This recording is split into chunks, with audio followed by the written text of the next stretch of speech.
नमस्कार दोस्तों, स्वागत है आप सभी का अभ्यास में। तो हम लोग वैदिक सभ्यता पूरी पढ़ चुके हैं और जैसा कि हम लोग पीछे वीडियोस में करते आ रहे हैं कि जो सभ्यता हम लोग पूरी ख़त्म करते हैं उसके फिर हम लोग लास्ट में क्वेश्चन आंसर करते हैं।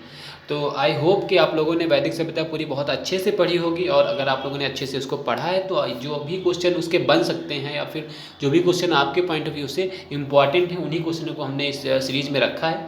तो आइए देखते हैं क्वेश्चन कौन कौन से हैं, जल्दी जल्दी देख लेंगे और अच्छे से अच्छे मतलब इम्पॉर्टेंट जो क्वेश्चन हैं वही हमने इसमें रखे हैं। तो आप लोग अच्छे से इनको हल करिएगा और अगर आप लोगों को हल करने में कोई दिक्कत हो रही है तो आप लोग पीछे वीडियोस में देखिएगा, क्योंकि हम ऑप्शन पे उतना ज़्यादा डिस्क्राइब नहीं करेंगे क्योंकि पीछे पूरी क्लासेस इतनी चल चुकी हैं।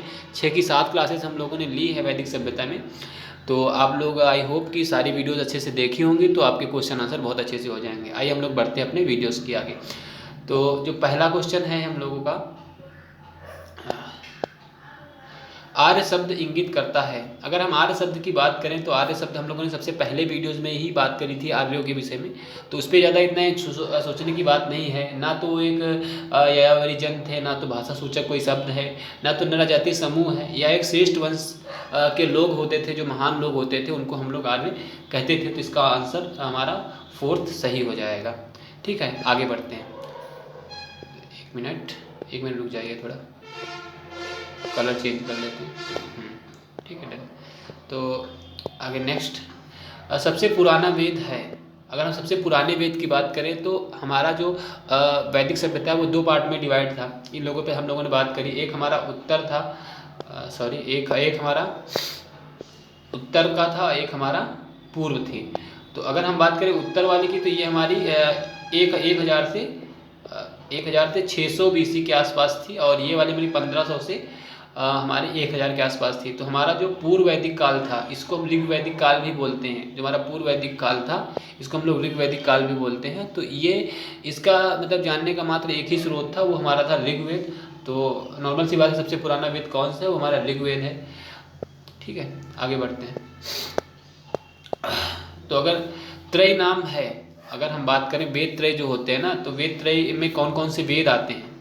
तो वेद त्रय में अगर हम बात करें तो वेद त्रय 3 वेद का समूह है। हाँ बिल्कुल सही है, 3 वेदों का समूह। इसमें कौन कौन से वेद आते हैं तो आपको ये भी पता होना चाहिए। तो इसमें मुख्यतः 3 वेद आते हैं। हमारा पहला ऋग्वेद आता है, फिर हमारा सामवेद और फिर यजुर्वेद। 3 वेद आते हैं। तो अगर इसके क्रम की बात करें तो पहले हमारा ऋग्वेद आएगा, फिर हमारा यजुर्वेद, फिर सामवेद, तब अथर्ववेद आएगा। ठीक है, तो अभी आगे मतलब जो इसके मतलब क्वेश्चन बन सकता है, अगर ये पूछेंगे कि मतलब ऋग्वेद पर आधारित कौन सा वेद है, मतलब कितने, और फिर थोड़ा आंशिक रूप से कौन सा वेद वेद के अधीन है, तो मतलब इतने नॉर्मल से क्वेश्चन बन सकते हैं। क्योंकि अगर आप लोगों ने वीडियोस अच्छे से देखी हैं तो आपको इतना क्वेश्चन हल करने में उतना परेशानी नहीं होगी और आपके क्वेश्चन अच्छे से हल हो जाएंगे। तो आई होप कि आपको अच्छे से क्वेश्चन समझ में आ रहे होंगे। आपको लग रहा होगा कि बहुत मतलब नॉर्मल क्वेश्चन है, लेकिन क्वेश्चन यही पूछे जाते हैं कि वेद त्रय में कौन कौन से वेद आते हैं। ये नहीं पूछते मतलब वेद त्रय में जो है मतलब कितने वेद का समूह, 3 वेद का पूछ रहा है। वेद त्रय का है 3 वेद, कोई भी लगा देगा। लेकिन ये हम इम्पॉर्टेंट है कि वेद त्रय जो है उसमें कौन कौन से वेद आते हैं। इंपॉर्टेंट ये है, ये हमें पता होना चाहिए कौन कौन से वेद आते हैं। वेद त्रय में लोग नॉर्मली ये लगाते हैं कि नहीं ऋग्वेद सबसे पुराना वेद है, इसको नहीं रखे होंगे वेद त्रय में, और जो हमारे उत्तर वैदिक काल के जो वेद हैं उनको रखे होंगे उसमें। तो आइए आगे बढ़ते हैं। डिस्कस करने के लिए तो बहुत कुछ है। ऋग्वेद में सूक्त या रचनाएं हैं।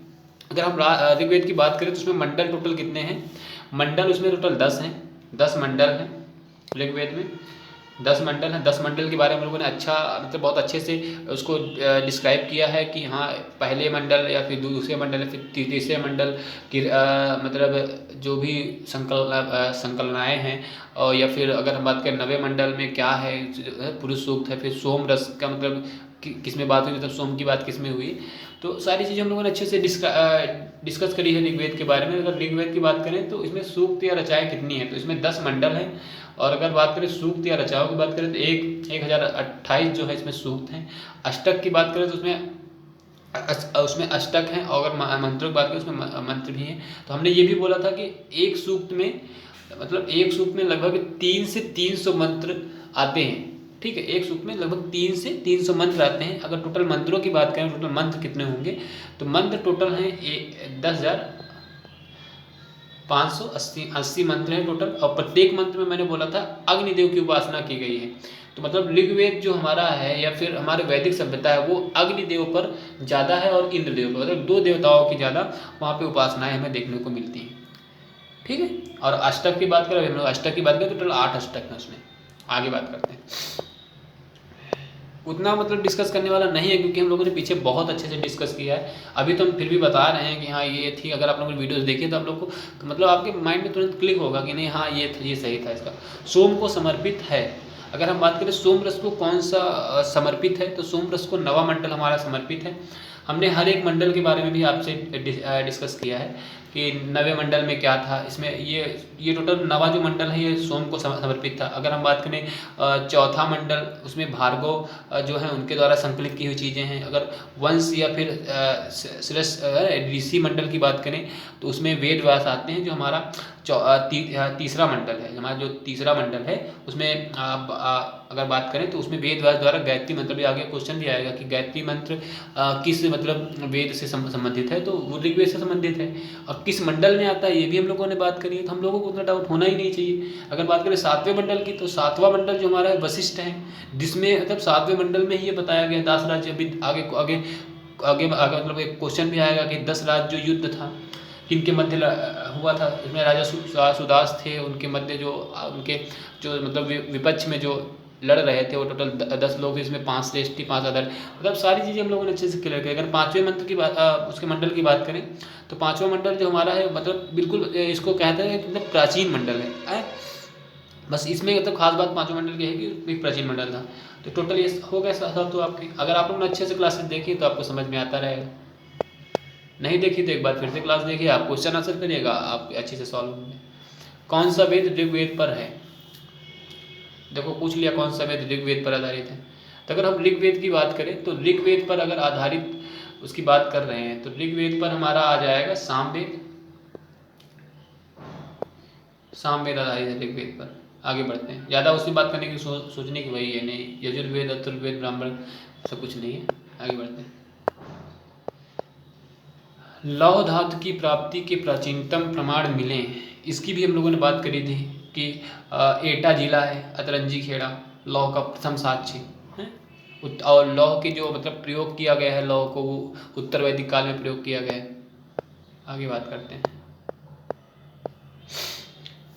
8 नंबर क्वेश्चन है, वैदिक साहित्य में सर्वाधिक चर्चित नदी, सबसे ज़्यादा चर्चित नदी कौन सी रही है? जिसको मातेत्मा नदीत्मा आदि शब्दों से बुलाया गया है। अभी आगे क्वेश्चन भी आएगा उसका, सारी चीज़ें हमने को इसमें डाल रखी है। सरस्वती नदी हो जाएगी, सिंधु नदी हमारी सिंधु घाटी सभ्यता से, गंगा नदी और यमुना नदी भी हमारा जो इसका दोआब है ये भी इंडोब मतलब जब सिंधु नदी के इंडोब में है, हम लोग इस सारी चीज़ें में देखने को मिलती हैं। तो अभी आगे मतलब इन चीज़ों का भी प्रयोग होगा, मतलब जब वहाँ से सभ्यताएँ खत्म होगी तो पूर्व साइड बढ़ेंगी, उत्तर भारत साइड बढ़ेंगे, तो मतलब आगे इन सब चीज़ों की चर्चाएँ होगी। अभी उतना मतलब देखने की जरूरत नहीं है। आगे बढ़ते हैं, वैदिक साहित्य में अफगानिस्तान के लिए वर्णित नदियाँ कौन सी हैं? कुंभा, क्रमु, मतलब क्रमु, इन नदियों की बात हम लोगों ने करी थी। परसुली और विपाशा और अगस्नी ये नदियाँ नहीं होंगी, ये भारत की नदियाँ। ठीक है, आगे बढ़ते हैं, पहला आंसर इसका सही हो जाएगा। आगे बढ़ते हैं, निष्क किस अंग का आभूषण था? हमने बात करी थी रत्निन के बारे में बात करी थी। मतलब जो हमारा पहले क्या था कि राजा के जो सहायक थे उसमें पूर्व वैदिक काल में जो सहायक थे वो मतलब उसमें पुरोहित वगैरह आते थे, उतना वो नहीं था। और जो उसके बाद जो उत्तर वैदिक की हम लोग बात करते हैं तो वहाँ पे जो पुरोहित वगैरह थे उनको हटाकर मतलब एक रत्निन का एक समूह आ जाता है उत्तर वैदिक काल में। इस चीज़ की हम लोगों ने बात करी थी। तो क्या होता था कि जो रत्निन होते थे उनको रत्निन क्यों कहा जाता था? क्योंकि वो कान में एक रत्न धारण करते थे, जिसको निष्क कहते थे। तो क्या था कि उनका टोटल 12 लोगों का एक समूह होता था रत्निन का। तो उसी के बारे में पूछ रहा है, निष्क किस अंग का आभूषण था? तो निष्क उनके कान का आभूषण था जो रत्निन थे। ठीक, ये भी हमें पता होना चाहिए। राजा के सहायक थे रत्निन। और ये सहायक ऐसे थे ना कि राजा के हर एक उसमें राजा के मतलब ये मान के लो कि राजा बस एक नाम मात्र का रह गया था, रत्निन लोग ही मतलब एक फैसला करते थे अपना। ठीक है, गोत्र शब्द का प्रयोग सर्वप्रथम हुआ था। अगर गोत्र की बात करें तो गोत्र शब्द का सर्वप्रथम जो अगर प्रयोग की बात कर रहे हैं तो गोत्र शब्द जो है वो ऋग्वेद से लिया गया है। ठीक है, अभी ये भी इसमें पूछेगा कि गोत्र जो है ऋग्वेद से लिया गया है, उसको कहाँ पे लिया गया है। तो अगर हम गोत्र की बात करें तो जो हमारा 10वां मंडल है पुरुष सूक्त जिसमें है, जिसमें कृषि के बारे में है, वर्णों के बारे में, इसकी उत्पत्ति की मतलब हमें जानकारी मिलती है कि 4 वर्ण हुए थे, ब्राह्मण, वैश्य, शूद्र और जो क्षत्रिय, 4 निकल के वर्ण निकल के आते हैं। उन चीज़ की चर्चा हमें 10वें उसमें मंडल में मिलती है, जो इसको पुरुष सूक्त कहते हैं, ऋग्वेद की बात कर रहे हैं। ठीक है, इसी में गोत्र मतलब जो है उसकी उस चीज़ के हमें बारे में पता चलता है। आगे बात करते हैं। अगला क्वेश्चन है, पूर्व वैदिक काल में आर्य का धर्म था। अगर पूर्व वैदिक काल में आर्यों का क्या धर्म था, तो जो आर्य थे मतलब अगर पूर्व वैदिक काल की बात करें तो उनका बस एक धर्म था, मूर्ति पूजा या यज्ञ। ठीक है, हम बताते हैं ना, मतलब आगे भी मतलब मूर्ति पूजा पे इतना बल दिया जाएगा, मतलब पूजा भक्ति इस चीज़ पे उनका, इसका जो आंसर हो जाएगा हमारा भक्ति हो जाएगा। ठीक है, आगे बात करते हैं। 10 राज युद्ध हुआ था। 10 राज युद्ध की अगर बात करें तो परशुनी नदी पे हुआ था। ठीक है, परशुनी नदी पे हमने बात करी थी। इसमें 10 मतलब उधर भी आर्य थे, ये भी मतलब जो सुदास थे राजा वो भी एक आर्य थे, और जो उनके विपक्ष में लड़ रहे थे उसमें 5 आर्य थे और 5 अनार्य थे। तो इस चीज़ पे हम लोगों ने अच्छे से बात करी है, कितने बार बात करी, तो अब ज़्यादा बात करने का भी मन नहीं करता इस चीज़ पे, क्योंकि इतना ज़्यादा बातें कर चुके हैं। टोटल 6-7 लेक्चर आ चुके हैं वैदिक सभ्यता पे। तो आई होप कि आप लोगों ने सब अच्छे से देखा होगा, तो क्वेश्चन आपके अच्छे से सॉल्व हो रहे होंगे। मातेत्मा, नदित्मा और देवीत्मा नाम प्रयुक्त हुए थे। ये सारे नाम सरस्वती के थे। ठीक है, गंगा के नहीं थे, सरस्वती के नहीं थे, विदस्ता के नहीं थे। ठीक है, इनके नाम नहीं थे, सरस्वती के नाम थे। आगे बात करते हैं। गायत्री मंत्र मिलता है। गायत्री मंत्र की बात करें तो ऋग्वेद में भी मिलता है, इसमें वेद व्यास द्वारा है, तो ऋग्वेद वेद व्यास पहला ऑप्शन सही हो जाएगा इसका। अगले क्वेश्चन की बात करते हैं। पुराणों की संख्या, अगर पूछ रहा है पुराणों की संख्या है 18 पुराण है हमारे पास, जिसमें गरुड़ पुराण, सारे पुराण आ जाते हैं। ठीक है, मत्स्य पुराण, गरुड़ पुराण आदि सारे पुराण महत्वपूर्ण चीज़ें आ जाती हैं। हमने पीछे मतलब अपने वीडियोज़ में बात करी थी कि वैदिक साहित्य क्या है, वैदिक साहित्य किन चीज़ों से मिलकर बना है, क्योंकि वैदिक सभ्यता और वैदिक साहित्य में बहुत डिफरेंस है। तो वैदिक साहित्य में हमारे जो 4 वेद आ जाते हैं, उसके बाद ब्राह्मण, आरण्यक, उपनिषद आज सारी चीज़ें आ जाती हैं, उनसे मिलकर हमारा वैदिक साहित्य बनता है। ये बहुत इंपॉर्टेंट है, ये आपको याद रखिएगा।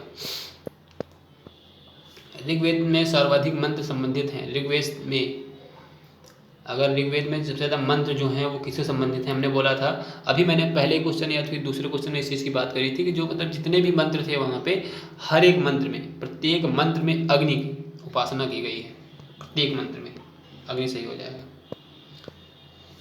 सर्वाधिक लोकप्रिय देवता कौन से थे? इंद्र थे, सबसे लोकप्रिय देवता इंद्र थे वहाँ। और सत्यमेव जयते शब्द कहाँ से मिलता है, तो मुंडा के उपनिषद है, वहाँ से मिलता है सत्यमेव जयते शब्द। अगले क्वेश्चन की बात करते हैं। वेद वेदांग को पढ़ाने वाले को क्या बोलते हैं? वेद वेदांग को पढ़ाने वाले को उपाध्याय बोलते हैं, उपाध्याय। ठीक है, आचार्य नहीं बोलते हैं, पुरोहित तो राजा के सहायक थे, अध्यापक तो बिल्कुल नहीं बोलते हैं। इसमें अगर क्वेश्चन ये था कि वेद वेदांग को पढ़ाने वाले अध्यापक को क्या बोलते हैं, तो वो उपाध्याय थे, तो अध्यापक को भी इसमें डाल देते ऑप्शन। तो आई होप कि आज के क्वेश्चन आपको सही लगे होंगे, और क्वेश्चन ज़्यादा बन नहीं रहे थे, बाकी क्वेश्चन और भी नॉर्मल थे कि ये मतलब ये पूछते हैं कि मतलब टोटल वेद कितने हैं, तो वो पता है 4 वेद हैं, मतलब बिल्कुल नॉर्मल से क्वेश्चन थे। जादू टोना किस में है वो तो आपको भी पता है, यज्ञ किस में है वो भी आपको पता है। तो वो क्वेश्चन हमने जानबूझ के इसमें नहीं डाले थे, नहीं तो क्वेश्चन सीरीज और लंबी हो जाती है। जो मतलब ठीक ठाक क्वेश्चन दिख रहे थे मुझे, मैंने वही क्वेश्चन उठाए थे, और आप आई होप कि आपको मतलब अच्छे से ईजिली आपने उनको सॉल्व किया होगा। तो आज का वीडियो इतना ही था। अगर अच्छा लगा हो तो प्लीज़ इसको लाइक, शेयर एंड सब्सक्राइब करिए। और अगर नहीं समझ में आ रहे हैं क्वेश्चन भी, अगर अब भी आपसे नहीं हो रहे हैं क्वेश्चन, तो एक बार 1-2 बार और वीडियोस देखिए, तो आपको समझ में आ जाएंगे। ठीक है, थैंक यू सो मच।